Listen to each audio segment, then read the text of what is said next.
Sac passé les Captains, Emmanuel de Captain Dev, on se retrouve aujourd'hui dans une vidéo, on va voir selon moi quelle est la compétence la plus sous-estimée des développeurs. Allez, c'est parti.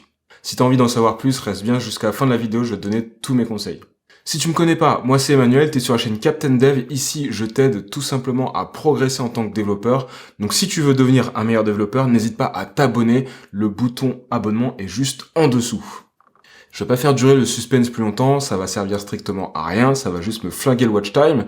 Pour moi, la compétence la plus importante pour n'importe quel développeur, c'est ta capacité à te documenter.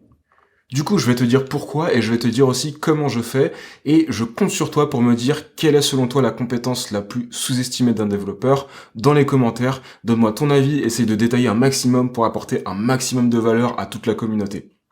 Finalement, en tant que développeur, on va passer énormément de temps à chercher de l'information. Que tu sois junior, senior ou ce que tu veux, finalement, tu vas passer beaucoup de temps sur Google à essayer de trouver des trucs qui vont t'aider à avancer dans tes projets. Et ça, peu importe ton niveau, en fait. Donc pour moi, c'est vraiment la compétence la plus importante parce que si tu ne maîtrises pas celle-ci, tout le reste va devenir très compliqué.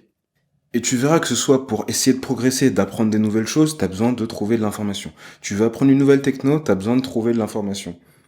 Tu veux essayer de débugger ton code, potentiellement tu vas avoir besoin de rechercher de l'information. Donc c'est vraiment la compétence qui revient tout le temps et j'ai l'impression que ça occupe une bonne partie de notre temps en tant que développeur. Je sais pas ce que t'en penses de tout ça, mais n'hésite pas à me mettre un commentaire et donne-moi la compétence que tu aurais sélectionnée. Bon, c'est pas tout maintenant. Comment je fais, comment je procède? Je vais te donner la méthode que j'utilise. C'est la mienne, elle est personnelle. Tu peux faire différemment. N'hésite pas à le mettre en commentaire si c'est le cas. Moi, je vais te dire vraiment comment je recherche, comment je sélectionne les infos que j'utilise et comment ça me permet d'avancer au quotidien. Alors, première chose déjà, il faut savoir que je fais systématiquement toutes mes recherches en anglais.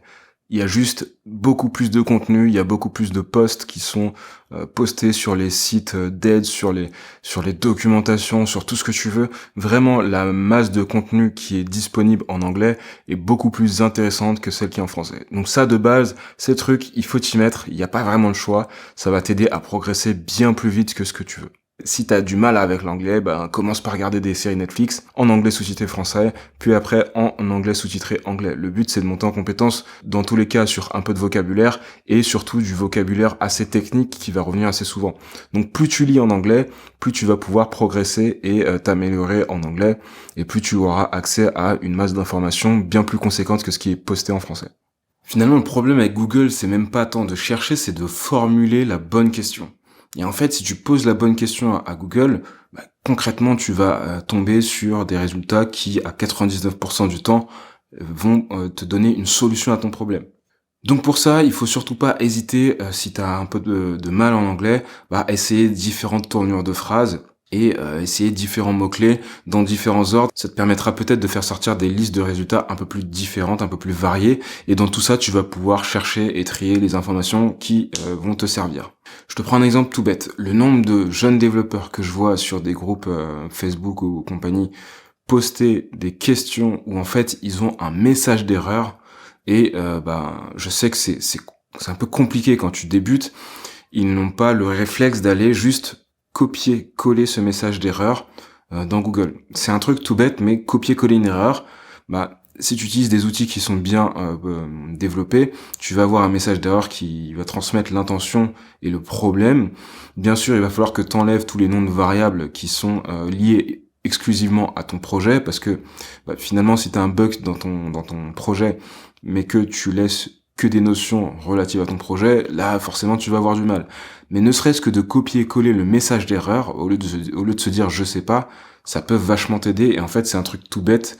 Je sais que beaucoup de juniors n'y pensent pas, mais écoute, si je peux laisser mes 2 centimes ici, c'est le principal. Donc voilà, vraiment sur les recherches, ne pas hésiter à s'appuyer sur Google, c'est fait pour ça. Google est très efficace dans la recherche, c'est vraiment un outil qui a été créé pour, donc faut pas hésiter à s'appuyer dessus, et il faut bien comprendre que il y a une bonne partie du temps d'un développeur qui est passé à rechercher de l'information, parce que si t'es pas capable de te documenter, potentiellement tu vas avoir beaucoup de mal à évoluer. Donc généralement, ce que je vais faire, c'est que je vais commencer par sélectionner des sources. Donc je vais faire une première recherche et en général, je vais me focuser vraiment sur les 5 premiers liens. Si les 5 premiers liens ne me donnent pas ce que je veux, c'est vraiment rare que j'aille derrière. Donc sur les résultats suivants, souvent je vais avoir tendance à essayer d'affiner ma recherche parce que j'estime que si je pose exactement la bonne question, je vais avoir ma réponse la plupart du temps dans les 5 premiers liens. Donc il faut surtout pas hésiter à croiser ces sources. Ça peut être de l'information qui vient de Medium, qui vient de YouTube, qui vient d'un blog, d'un tutoriel, de Stack Overflow ou d'une documentation. Tout ça, dans un laps de temps assez limité, il va falloir croiser les sources et essayer de trouver l'information qui correspond à ton besoin. Une fois que tu as sélectionné un set d'articles ou un set de liens qui vont te servir de base de travail, il faut pas hésiter à les croiser avec la documentation de l'outil que tu utilises. Ça, c'est un truc ultra sous-estimé. C'est finalement d'utiliser les documentations qui sont aujourd'hui plutôt bien écrites. Si on compare 10 ans en arrière, je peux te garantir qu'on n'est vraiment pas à plaindre en 2020. Et en fait, ça te permet aussi de voir s'il y a des fonctionnalités dans l'outil que tu utilises qui pourraient te servir. C'est des trucs qui sont là, qui existent, qui peuvent te servir, mais si tu ne les découvres pas en regardant la documentation ou en tombant sur un problème, finalement, c'est des choses que tu vas pas hésiter alors qu'elles pourraient te servir. Donc une fois que tu as sélectionné un ensemble de liens qui vont te permettre de créer ta base de travail pour résoudre ton problème, tu vas pouvoir commencer à appliquer tout ce que tu as appris dans ces nouvelles ressources. Bien sûr, le but c'est de pas s'éparpiller, donc faut pas sélectionner un trop grand nombre de liens ou d'articles ou autres. Si besoin, s'il y a des exemples de code qui sont fournis, faut pas hésiter à les tester en isolation pour voir si ça résout ton problème. Et après ça, les intégrer dans ton projet. Ou si t'es chaud, tu crées carrément une branche, ça te permet de faire un petit POC sur une idée de résolution à ton problème. Bien sûr, si tu rencontres un blocage par rapport à tout ce que tu as trouvé, il va falloir repartir dans les recherches pour trouver d'autres ressources qui vont t'aider à résoudre ton problème et qui vont t'amener un pas de plus à aller bien plus loin. Donc voilà, moi j'ai toujours ces 3 phases-là, c'est-à-dire une phase de recherche où là je vais ouvrir 50 000 onglets en même temps, histoire de trouver et d'essayer de matcher les mots-clés qui m'intéressent. Après ça, j'essaie de croiser les sources pour voir si la ressource que j'ai trouvée est encore d'actualité, s'il n'y a pas des petites coquilles, s'il n'y a pas des petites erreurs. Potentiellement, si je trouve un lien sur un sujet en particulier, mais qui ne porte pas sur la bonne version, peut-être que ça va pas marcher. Tout ça, je vais croiser mes sources, histoire de voir si oui ou non je peux partir sur cette hypothèse.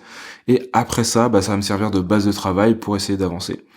Et finalement, cette technique-là, je peux l'utiliser à la fois pour faire du debug, donc sur des problèmes techniques assez poussés. Je peux utiliser sur ma montée en compétences. Si j'ai envie d'apprendre, par exemple, un nouveau framework ou une nouvelle librairie ou une nouvelle façon d'utiliser un nouveau framework, peu importe, je vais toujours avoir ces 3 étapes-là qui vont se répéter en boucle, qui vont me permettre de très rapidement engranger un maximum d'informations, de pouvoir la synthétiser et de la restituer si besoin. Donc voilà, si pour toi la compétence la plus sous-estimée d'un développeur c'est autre chose, n'hésite pas à me le dire en commentaire. L'idée c'est de partager un maximum et d'aider un maximum de personnes. Sur ce, si cette vidéo t'a plu, n'hésite pas à mettre un petit pouce bleu, abonne-toi si c'est pas déjà fait, comme ça tu peux être sûr de recevoir une notification à chaque fois que je publie une nouvelle vidéo. Bien sûr, il faut activer la cloche. Et comme d'habitude, moi je te dis à bientôt sur Captain Dev. Ciao.